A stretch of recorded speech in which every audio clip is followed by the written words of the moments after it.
2 Pierre. Écrit par Aldens. Introduction.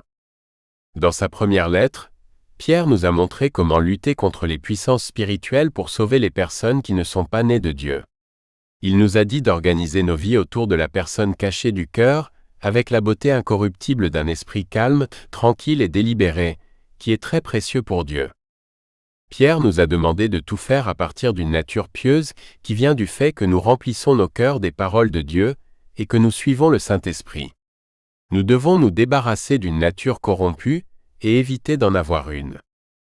Pierre a révélé que le plan de Dieu pour les personnes qui ne sont pas nées de lui est de voir le mode de vie qui découle de sa nature en nous, de voir que leur mode de vie est corrompu et d'être inspiré à participer à la nature de Dieu comme nous le faisons.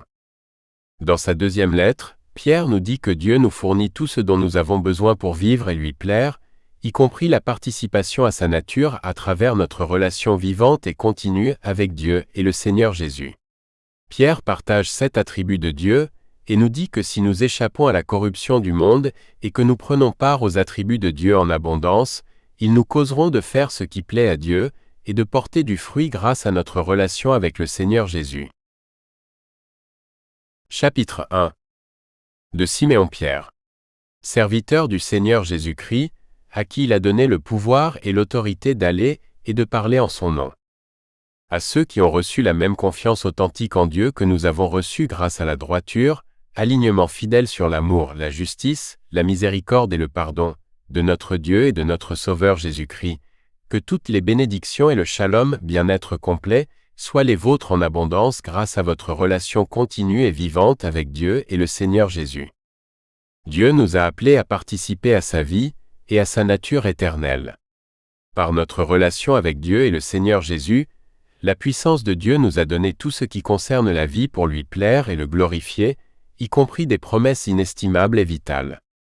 Grâce à ce que la puissance de Dieu nous donne, nous pouvons échapper à la corruption du monde à cause des désirs corrompus, et après y avoir échappé, nous pouvons devenir participants de la vie et de la nature de Dieu.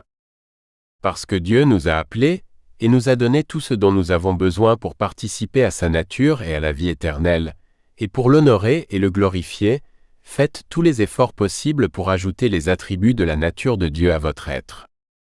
À votre foi, ajoutez la vertu, vie cessée du péché et vivant pour faire la volonté de Dieu et non pour satisfaire les désirs humains. Ajoutez à la vertu la connaissance, perception de la nature, de la puissance et de la volonté de Dieu en le suivant et en faisant sa volonté.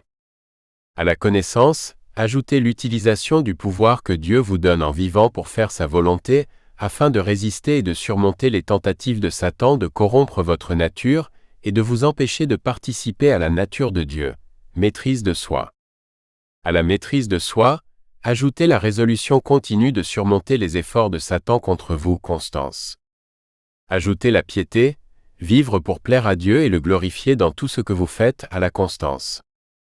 À la piété, ajoutez un engagement actif et fidèle pour le bien-être des personnes nées de l'esprit qui jaillit de votre cœur, l'affection fraternelle. À l'affection fraternelle, ajoutez l'engagement fidèle pour le bien-être de tous les hommes, y compris ceux qui ne sont pas nés de Dieu, les durs et les injustes, les étrangers et les ennemis, l'amour.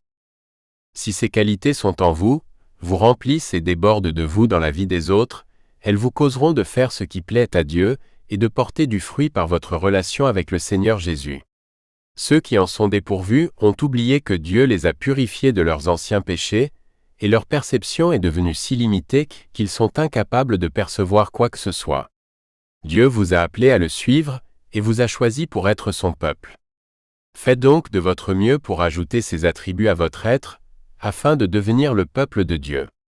Si vous utilisez ce que Dieu vous a donné pour ajouter ces attributs, vous n'échouerez pas. L'ajout de ces attributs vous fournira abondamment tout ce dont vous avez besoin pour entrer dans le royaume éternel de notre Seigneur et Sauveur, Jésus-Christ. La valeur inestimable et vitale des attributs de Dieu est la raison pour laquelle j'ai l'intention de faire tous les efforts nécessaires pour vous rappeler de les ajouter, bien que vous les connaissiez et que vous soyez inébranlables dans la vérité que vous avez reçue.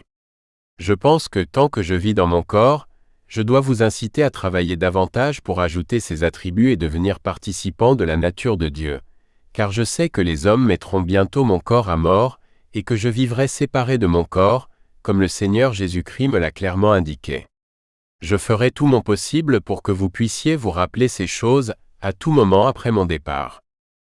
Lorsque nous vous avons parlé de la puissance et de la venue de notre Seigneur Jésus-Christ, nous n'avons pas suivi des histoires ou des théories savamment élaborées, mais nous avons été les témoins oculaires de Sa Majesté. Jacques, Jean et moi étions avec Jésus sur la montagne sainte lorsqu'il reçut l'honneur et la gloire de Dieu le Père, et qu'il entendit la voix du ciel disant « Celui-ci est mon Fils bien-aimé, en qui j'ai mis toute mon affection. » La prophétie de la venue du Messie est donc confirmée de manière plus complète. Vous devez la suivre comme une lampe qui brille dans un endroit sombre, jusqu'à ce que vous voyiez suffisamment bien pour percevoir la vérité du Messie. Rappelez-vous que la prophétie des Écritures n'est pas le produit de la compréhension ou de la volonté d'une personne. Les hommes sont guidés et habilités par le Saint-Esprit à produire des prophéties. Chapitre 2. Mais de faux prophètes ont surgi parmi le peuple qui suivait Dieu, de même qu'il y aura parmi vous de faux docteurs, qui introduiront secrètement des factions destructrices, qui nieront même que Jésus est Seigneur, et qui attireront sur eux une ruine rapide. Beaucoup suivront leur manque de retenue, rejet de l'autorité, et à cause d'eux, on s'élèvera contre la voie de la vérité. Ils vous exploiteront par des paroles habilement conçues, pour satisfaire leur cupidité. Le jugement éternel de Dieu contre ceux qui font ces choses est toujours actif, et leur destruction aura lieu. Dieu n'a pas épargné les anges lorsqu'ils sont péchés, mais il les a jetés en enfer et les a enfermés dans des chaînes de ténèbres lugubres pour le jugement. Il n'a pas épargné l'ancien monde, mais a préservé Noé, un messager de la droiture, avec 7 autres personnes lorsqu'il a fait tomber un déluge sur le monde des impies, ceux qui n'admettent pas l'autorité de Dieu. Dieu a condamné les villes de Sodome et Gomorrhe en les réduisant en cendres, faisant d'elles un exemple de ce qui va arriver aux impies. Il a sauvé le juste Lot, qui était très affligé par la conduite effrénée des méchants. Alors qu'il vivait au milieu d'eux, il tourmentait son âme de juste à propos de leurs actes anarchiques qu'il voyait et entendait. Puisque le Seigneur a fait toutes ces choses, il sait comment sauver des épreuves ceux qui l'admettent, et garder sous le coup du châtiment ceux qui ne le suivent pas jusqu'au jour du jugement, en particulier ceux qui suivent les désirs corrompus de la vieille humanité et rejettent l'autorité de Dieu sur eux. Les faux prophètes et docteurs sont téméraires et volontaires lorsqu'ils s'élèvent contre des êtres spirituels corrompus, tandis que les anges, pourtant plus grands en puissance et en autorité, ne prononcent pas de jugement insultant contre eux devant le Seigneur. Comme des animaux incapables de réfléchir, des créatures d'instinct, nées pour être attrapées et tuées, les faux prophètes et docteurs parlent mal sur des sujets qu'ils ne connaissent pas. Ils subiront le mal comme salaire pour le mal qu'ils font, et Dieu les détruira avec la même destruction que les êtres spirituels corrompus contre lesquels ils parlent. Ils aiment faire la fête toute la journée. Ils sont des taches et des imperfections, se réjouissant de leur tromperie pendant qu'ils festoient avec vous. Ils sont toujours à la recherche d'une femme adultère et ne peuvent cesser de pécher. Ils attirent les gens qui ne discernent pas bien la vérité de l'erreur. Par un usage constant, ils ont entraîné leur cœur à la cupidité. Enfants maudits. Ils ont rejeté les conseils de Dieu et se sont égarés. Ils ont suivi la voie de Balaam, fils de Béor, qui aimait gagner en faisant le mal, mais Dieu l'a réprimandé pour ce qu'il faisait. Un âne s'envoie à parler d'une voix humaine et l'a arrêté.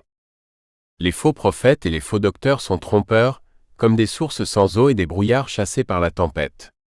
Dieu leur a réservé l'obscurité complète. En disant des choses insensées qui paraissent sages, ils égarent par les désirs corrompus de la vieille humanité ceux qui sont en train d'y échapper. Ils promettent la libération de la corruption, mais ils sont esclaves de la corruption, car tout ce qui surmonte une personne la rend esclave. Si, après avoir échappé à la corruption du monde, vieille humanité, grâce à sa relation avec notre Seigneur et Sauveur Jésus-Christ, une personne s'y retrouve de nouveau empêtrée et vaincue, sa dernière condition est devenue pire que la première. Il aurait mieux valu pour eux ne jamais connaître le chemin de la droiture, échapper à la corruption et suivre Dieu, que, après l'avoir connu, de se détourner du saint commandement qui leur avait été délivré. Ce que dit le vrai proverbe leur est arrivé. le chien retourne à ce qu'il a vomi, et la truie se lave et retourne se vautrer dans la boue. Chapitre 3. Cette lettre est la deuxième que je vous adresse. Dans les deux lettres, je vous rappelle de vous concentrer sur la vérité, de vous souvenir des prédictions des saints prophètes et de l'ordre du Seigneur et Sauveur par l'intermédiaire de vos apôtres. Les prédictions des prophètes. Béni soit le Seigneur, le Dieu d'Israël, qui a visité et racheté son peuple, et qui a suscité pour nous une corne de salut dans la maison de son serviteur David, comme il l'avait annoncé dès les temps anciens par la bouche de ses saints prophètes, afin que nous soyons sauvés de nos ennemis et de la main de tous ceux qui nous haïssent, pour manifester la miséricorde promise à nos pères et pour se souvenir de sa sainte alliance, du serment qu'il a fait à notre père Abraham, afin que, délivrés de la main de nos ennemis, nous puissions le servir sans crainte, dans la sainteté et dans la droiture devant lui, tous les jours de notre vie. Luc chapitre 1 versets 68 à 75. Dieu a fixé un jour où il jugera le monde habité, et le fera avec justice par un homme qu'il a désigné. Actes chapitre 17 verset 31. Le serment que Dieu a fait à Abraham. Parce que tu as obéi à ma voix, toutes les nations de la terre seront bénies par ta postérité. Genèse chapitre 22 verset 18. Le commandement du Seigneur Jésus. Je vous donne un commandement nouveau, aimez-vous les uns les autres. Comme je vous ai aimés, aimez-vous les uns les autres. Tout d'abord, sachez que des moqueurs viendront dans les derniers jours, suivant leurs désirs corrompus. Ils diront, où est cette venue qu'il a promise? Depuis que nos ancêtres sont morts, tout continue comme au début de la création. Ils veulent tellement avoir raison dans ce qu'ils croient qu'ils se cachent volontairement que les cieux existaient depuis longtemps, et que Dieu a formé la terre à partir de l'eau, et à travers l'eau par sa parole. Ce monde a péri lorsque Dieu l'a inondé d'eau. Par la même parole, Dieu a mis en réserve les cieux et la terre pour le feu, et les garde jusqu'au jour du jugement et de la destruction des impies, ceux qui n'admettent pas l'autorité de Dieu. Que rien ne vous cache, cherchez dans les Écritures qu'auprès de Dieu un jour est comme 1000 ans, et 1000 ans comme un jour. Psaume 90 verset 4. Dieu n'est pas lent à accomplir sa promesse comme certains le pensent, mais il est patient envers vous, ne voulant pas qu'aucun périsse, mais que tous parviennent à la repentance, échapper à la corruption et participer à sa nature. Le jour du Seigneur, le jour que Dieu a fixé pour juger le monde, viendra à l'improviste et sans avertissement comme vient un voleur. Quand il viendra, les cieux passeront avec rugissement, les éléments seront détruits par le feu et dissous, la terre et tout ce qui s'y fait disparaîtront. Puisque Dieu détruira toutes ces choses, vous devriez échapper à la corruption du monde, vivre pour faire la volonté de Dieu, et plaire à Dieu et le glorifier dans tout ce que vous faites en attendant avec impatience le jour que Dieu a fixé pour venir quand les cieux seront incendiés et dissous, et que les éléments se fondront en brûlant. Dieu détruira ces choses, mais il a promis de nouveaux cieux et une nouvelle terre où chacun vivra fidèlement pour faire la volonté de Dieu, et nous les attendons avec impatience. Puisque vous attendez la promesse de Dieu, efforcez-vous d'être trouvés par lui sans tache ni défaut et en paix. Considérez la patience de Dieu comme une occasion d'échapper à la corruption et d'éviter la destruction, comme notre frère bien-aimé Paul vous l'a aussi écrit selon la sagesse qui lui a été donnée, comme il le fait dans toutes ses lettres lorsqu'il parle de ces questions.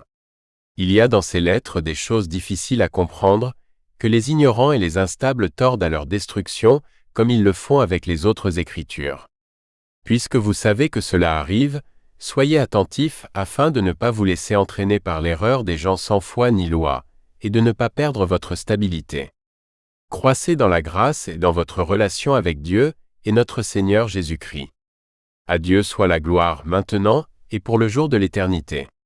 Amen. Résumé. Dieu nous fournit tout ce dont nous avons besoin pour vivre et lui plaire, y compris échapper à la corruption et participer à sa nature par notre relation vivante continue avec Dieu et le Seigneur Jésus. Si nous échappons à la corruption du monde et participons à la nature de Dieu en abondance, sa nature en nous nous causera de faire ce qui lui plaît et d'être féconds par notre relation avec le Seigneur Jésus. Il y a de faux prophètes et de faux enseignants qui détournent activement les gens d'une relation avec Dieu et le Seigneur Jésus. À cause de cela, nous devons constamment faire attention et discerner la vérité de l'erreur pour ne pas retourner dans la corruption et de subir la destruction prévue pour les corrompus. C'est la fin du livre.